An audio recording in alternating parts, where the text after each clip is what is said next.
हमारा घर मिर्जापुर हुमायूं शुगर है। हम लोग जनसुराज के जो प्रमुख 5 वादे हैं वो लोगों तक पहुंचाने के लिए आए हैं। बैठेंगे आप लोग हमेशा देते रहे हैं, लेकिन जो समस्याओं का समाधान होना चाहिए था, जिन स्थितियों में सुधार होना चाहिए था, हमारे जो मौलिक अधिकार थे, सड़क, शिक्षा, स्वास्थ्य और रोजगार जो हमें मिलना चाहिए था वो नहीं मिला।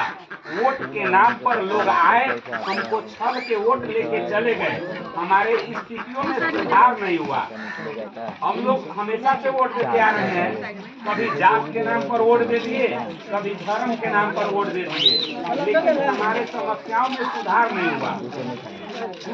विभिन्न पार्टी जो बोले आगे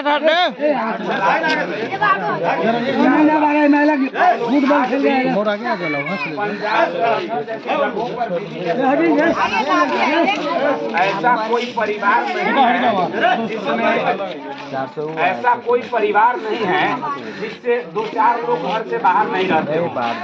आप लोग यहाँ रहते हैं, आप लोग शायद इस बात को नहीं समझते हैं। जो घर से लोग बाहर रहता है, तो बिहारी के नाम पर कितना टॉर्चर लोग करता है, अपमान करता है। भाई हमारा भी जिंदगी है, तो हमको भी सम्मानजनक जीवन जीने का अधिकार है कि नहीं है? लेकिन मिला नहीं वो हमको। कब तक हम लोग जाते रहें? अपने घर में लोग मेहमान बन के रह गया है। ईद में लोग आता होगा 4 दिन, अब फिर चल जाता है तो 1 साल लोग बाहर रहता है। अपने घर में लोग मेहमान बन के रह गया है। आने से पहले जाने का टिकट बन गया रहता है कि 4 दिन रहना है, बाहर फिर आ जाना है। ऐसा कब तक चलता रहेगा? हमारे वोट से लोग राज करते रहेंगे और हमारी स्थितियों में सुधार आखिर कब तक नहीं होता रहेगा? तो हम ये बताने आए हैं आपको कि अमकी बार जात धर्म छोड़ दीजिए, अपना परिवार को देखिए और उसके नाम पर वोट करिए। जब हम अपने बच्चा को देख करके वोट करेंगे ना, तब स्थिति में सुधार होगा।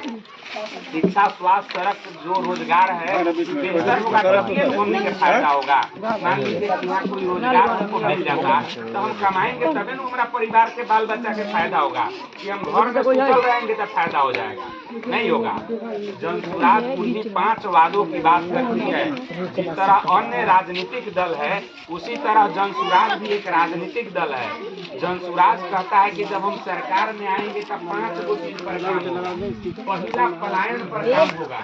हर एक घर का व्यक्ति जो बाहर रहता है 10 से 15 हजार रुपया कमाने के लिए, ज्यादा नहीं कमाने के लिए, तो उसके लिए उनको बाहर नहीं जाना पड़ेगा।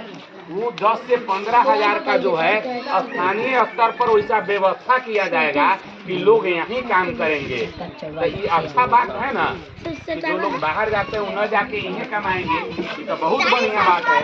हम सब परिवार साथे रह पाएंगे। दूसर का जिनको वृद्धा पेंशन मिलता है, चाची 400 मिलता होगा। बताइए, धरती से आसमान छू गया महंगाई, लेकिन पेंशन 400 का 400 रह गया। वो झोड़ा लेके जाइएगा ना तो झोड़ो 400 में नहीं भरता है। सब्जी तेल आज के जमाना में 400 रुपया का कोनो वैल्यू नहीं है। सरकार हमने के साथ मजाक कर रहा है। 400 रुपया देकर मजाक बना दिया है। 400 का क्या मूल्य है? विधायक का सैलरी बढ़ गया, विधायक को जो सुविधा मिलता है वो सारा चौगुना बढ़ गया, लेकिन हमारा वृद्धा पेंशन 400 है। तो जनसुराज जब सरकार में आएगा तब पेंशन 400 से 2000 किया जाएगा। 2000 रुपया मिलेगा तो वो सम्मानजनक राशि है। दवाइयों कम से कम आ जाएगा, लेकिन 400 में तो भूजो नहीं होता है। तीसरा, जो हमारे घर में महिलाएं हैं घर में बैठल रह जाती है, उनको काम नहीं है। अगर उनको काम रहता तो वो जरूर काम करती। यहाँ पे जो लोग परिवार सहित दिल्ली या लुधियाना में रहते हैं, तो उनकी जो मैडम है वो घर में बैठ के नहीं रहती है। न ज्यादा तो मलो कूदती है, वो नहीं हुआ तो जूड़ा में मोतिये लगाती है।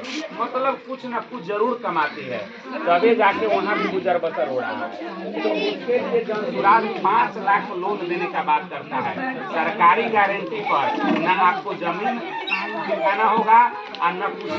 सरकारी गारंटी पर 5 लाख रुपया आपको ऋण दिया जाएगा। जिससे आप लोग काम करेंगे मात्र 4% सालाना ब्याज पर। 100 रुपया अगर आप किसी साहूकार से लेते हैं तो 5 रुपए तय कर देता है, 1 महीना का 60 रुपया होता है। लेकिन यहाँ क्या होगा, 1 महीना का 1 साल का अगर आपको मिलेगा तो मात्र 4%, मतलब 100 रुपया का 1 साल में मात्र 4 रुपया ब्याज देना होगा। बताइए कितना बढ़िया है, बहुत बढ़िया है। मिलेगा तो भाई न कुछ होता किराने दुकान कर देगा। हमारा तो लगता है कि हर घर में जितनी महिलाएं हैं उनको लहठी बनाने आता होगा, इसी को लोग बनाना शुरू कर देगा, इसी से 10 रुपया कमाने लगेगा। अपना गांव में, हमने जिस गांव में रहते हैं उसमें एक बात है कि एक आदमी अगर कोनो काम करे ना तो ओकरा देखा इसके 50 को लोग करता है। तो ये बढ़िया बात है, सब लोग कमाएगा, सब लोग के आमदनी का साधन बढ़ेगा तो घर परिवार लोग का खुशहाल होगा। तो बढ़िया बात है। चौथा, हमारे घर में जो 15 साल से कम के बच्चे हैं वो पढ़ने सरकारी स्कूलों में जाते हैं, लेकिन सरकारी स्कूल में क्या व्यवस्था है, हम लोग इसीलिए ना भेज देते हैं कि भाई पैसे नहीं है तो क्या करें, घरे रहेगा तो बढ़िया जो स्कूल में रहिए, न बेची तो भाई मिड डे मील के भोजन करेगा, अकेले में इधर उधर घुमाएगा तो स्कूल में बैठल रहेगा, न ज्यादा तक कमो सीखेगा।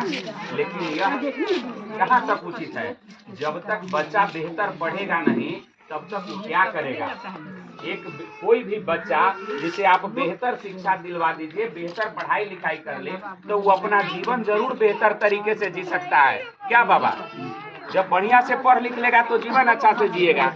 तो इसके लिए धनसुराज कहती है कि सरकारी स्कूलों में, बेनू जी एक मिनट ध्यान दीजिए, सरकारी स्कूलों में शिक्षा का जो स्तर है वो बहुत बेहतर किया जाएगा।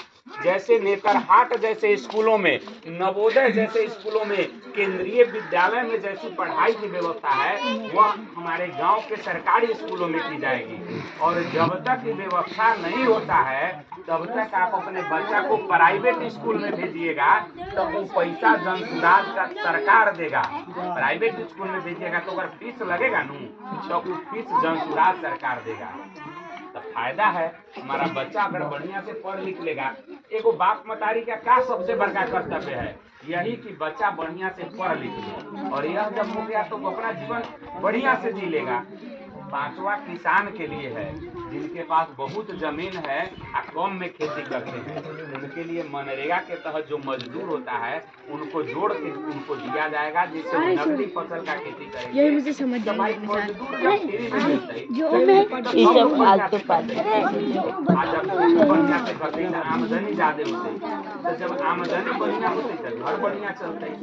देखिए इस बात को हमारा से ज्यादा बेहतर आप समझते हैं, क्योंकि घर के जो जेंट्स लोग हैं, जो पुरुष है वो बाहर रहते हैं, लेकिन घर के नून कहाँ से आएगा, तेल कैसे खरीदाएगा, ये आप सारा मैनेजमेंट करती हैं, आप सारा व्यवस्था करती हैं। तो हमारा से बेहतर इस तकलीफ को, इस दर्द को, इस बात को आप समझते हैं कि कितना दिक्कत है आज के इस महंगाई के दौर में।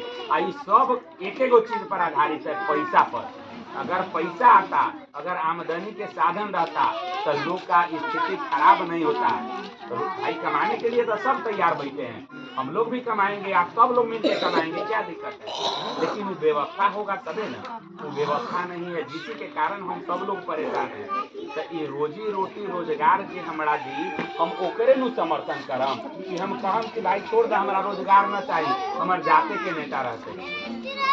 जात का नेता तो बहुत बड़का है, हम जिस जाति के हैं उसे बड़का नेता नहीं है, बहुत बड़का होगा, लेकिन आज हम धूपे में जरते हैं, हमारा औकादे हुए हैं, हमारे लिए थोड़े सोचेगा। कोई किसी के लिए नहीं सोचता है। जब आप अपना बच्चा के लिए नहीं सोचिएगा तो फिर दूसर काहे आपके बच्चा के लिए सोचेगा। आप धूप में जर जाइए, मर जाइए, एसी में रहने वाले को क्या दिक्कत है उससे, ये आपका समस्या है, आपका दिक्कत है। और जब आप ही अपना समस्या को, अपना दिक्कत को नहीं समझते हैं तो दूसरे को क्या मतलब है। आप अपने समस्या को समझिए, आप अपना बच्चा को देखिए। नेता का क्या है, नेता का बच्चा लंदन पढ़ेगा, उसका इलाज दिल्ली होगा, आपका सरकारी अस्पताल में इलाज होता है, आपको सोचना है कि यहाँ का व्यवस्था कैसन होगा। उसको तो कोई मतलब ही नहीं है। आएगा जात के नाम पर, धर्म के नाम पर किसी भी तरह बरगला देगा, वो से ज्यादा होगा तो कहेगा 500 लीजिए को वोट दे दीजिए, आप दे दीजिएगा 500 पर।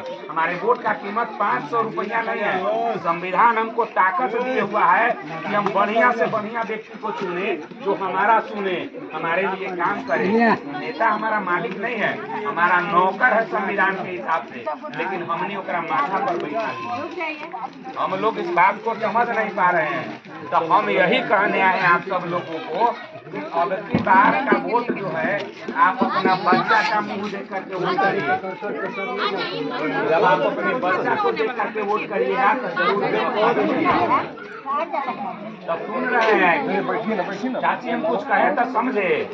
अब की बार का वोट अपना बउआ सबके घर में देख के देने के बाद हो गए जात धर्म के लड़ाई, सब ऊपर रोजगार वोट करो।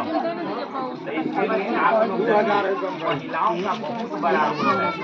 आप नहीं समझिएगा तो फिर व्यवस्था नहीं बदलेगा, आप समझिएगा तो व्यवस्था बदलेगा, कोई नहीं बदलेगा। बिहार के हर एक व्यक्ति का कर्तव्य है कि वो अपने व्यवस्थाओं के लिए बात करे, अपने हक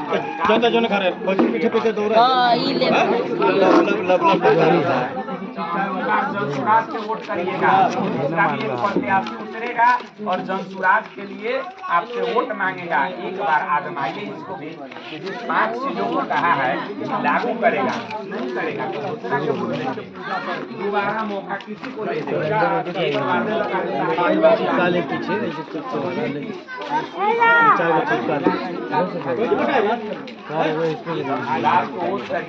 विधानसभा प्रत्याशी यहाँ से कोई इस पार्टी से एक व्यक्ति चुनाव लड़ेगा, आप सब लोग उसको समर्थन दीजिएगा, वोट करिएगा, तब व्यवस्था बदलेगा।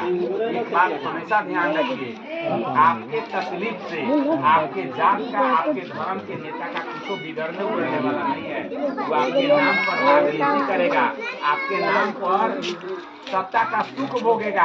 आप धूप में जड़िएगा, वो एसी में रहेगा, आपको सूखल रोटी नसीब नहीं होगा, घी में मलाई मार के मिलेगा। उसका इलाज लंदन में होगा, आपका शुगर में होगा, उसका बेटा लंदन शहर में पढ़ेगा, आपका बेटा गांव के सरकारी स्कूल में पढ़ेगा। तो ये आपको सोचना है, आपके लिए कोई और नहीं सोचेगा तो नहीं सोचेगा। आपको चाहेगा कि बेवकूफ बना के वोट लेते रहे, हम राज करते रहे, हम ऐश करते रहे, लेकिन आप जागिए अपने लिए। आप सभी लोगों को प्रणाम करते हुए निवेदन करते हैं कि जागिए, समझिए, बिहार किसी एक व्यक्ति का नहीं है, शिवहर किसी एक व्यक्ति का नहीं है, शिवहर हमारा, आपका, हम सभी लोगों का है। तो हम सभी लोगों का कर्तव्य है कि हम अपने समस्याओं के लिए जागे, समस्याओं पर वोट करें, एक बेहतर व्यक्ति का चुनाव करें, एक बेहतर सरकार बनाए जो हमारे समाज के लिए बेहतर हो, हमारे बिहार के लिए बेहतर हो, और रोजी रोटी का जो साधन देगा, तभी हमारा घर परिवार समाज समृद्ध और खुशहाल होगा, हमारा बिहार बेहतर होगा। प्रणाम।